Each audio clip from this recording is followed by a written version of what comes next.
Imagine an invisible eye that never blinks, an algorithm that reads your thoughts before you finish typing them, and a system that can erase your entire existence with a single silent click.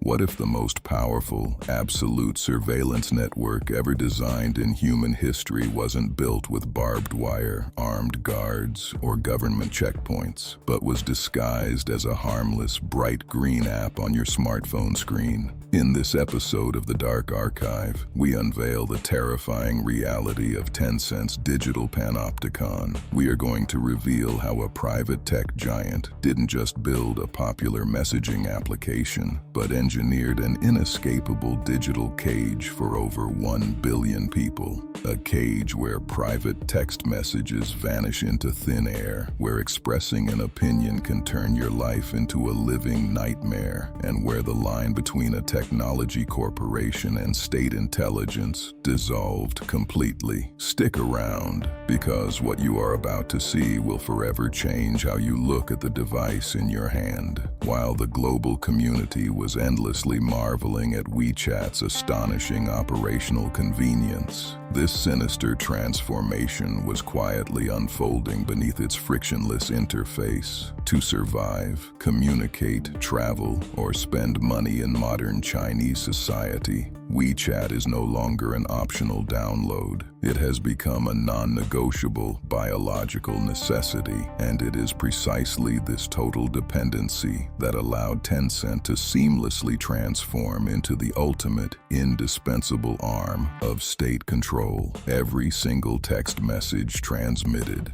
every financial microtransaction executed through a glowing QR code, every physical location log pinged near a transit hub, and every private photograph uploaded into family group chats passes directly through central server farms managed by Tencent in Shenzhen. But under strict national security laws, Tencent is legally mandated to grant government authorities direct, unrestricted backdoor access to their entire data infrastructure. The execution of this continuous surveillance apparatus is brilliantly automated and completely unforgiving. Tencent's engineering teams constructed specialized algorithms capable of inspecting billions of text streams, audio notes, and images in real time. If a user attempts to send a photograph referencing a politically sensitive historical event or critical commentary, the file does not bounce back with an error. Instead, the algorithm quietly intercepts the file mid-transit, permanently preventing the recipient from ever seeing it,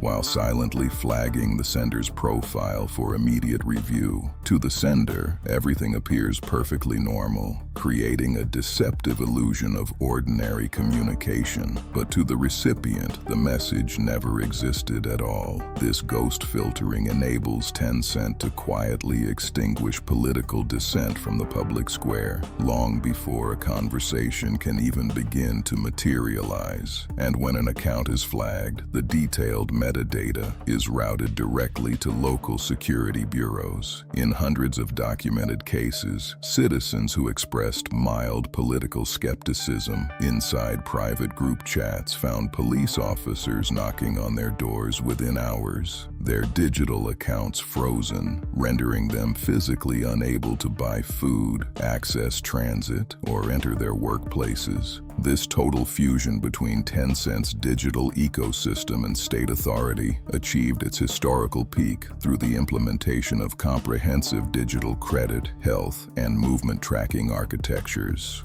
WeChat effectively ceased functioning as a commercial social platform. It transitioned into the primary operating system of the state itself. During periods of national crisis and heightened political sensitivity, the software platform was systematically deployed to enforce absolute societal discipline. Personal health status indicators, real-time location logs, and algorithmic risk assessments were embedded directly into WeChat micro-programs. A tiny, silent parameter change inside Tencent's database servers could instantly turn an individual citizen's movement pass from green to red. instantly confining them to their residence, revoking their public access, and effectively erasing their ability to participate in civic society. Yeni Eklund Kisim, Uchu's character. Every search query, every voice note, and every digital payment becomes a permanent footprint, stored indefinitely in servers that answer only to central authorities. There is no trial, no appeal process, and no escape. The system does not just monitor public life, it quietly controls who gets to live it. Yet, international political analysts and Western observers frequently ask a fundamental question.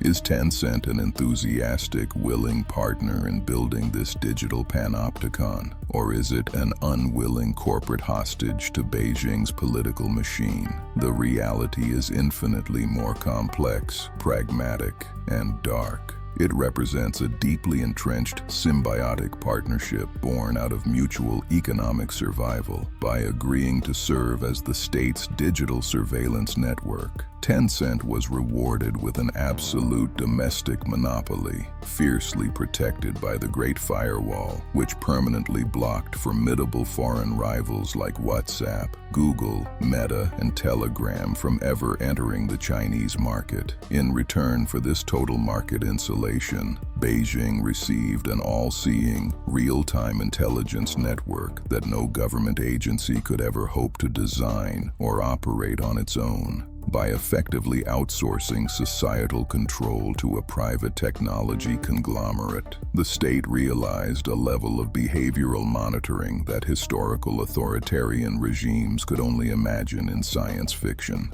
Tencent did not construct a physical prison with iron bars. They engineered an invisible, convenient, and golden digital cage that citizens carry in their hands every second of their lives. However, as Tencent's domestic power consolidated and its monitoring infrastructure became irreplaceable to the state, Pony Ma's corporate empire was growing dangerously large, influential, and globally ambitious. In the high-stakes corridors of power in Beijing, a private conglomerate that holds the master keys to an entire nation's data eventually comes to be viewed not as a useful utility, but as an existential threat to the central political elite. In the next explosive chapter of the Dark Archive, Part 5, we cross international borders to investigate Tencent's covert expansion into the Western entertainment landscape. We expose how Shenzhen quietly purchased controlling stakes in Riot Games, Epic Games, Spotify, and Reddit, engineering an invisible global media empire right under the noses of Western regulatory agencies. Subscribe to the Dark Archive. Leave a comment below with your thoughts on WeChat's surveillance network, and turn on notifications so you do not miss our next investigative release.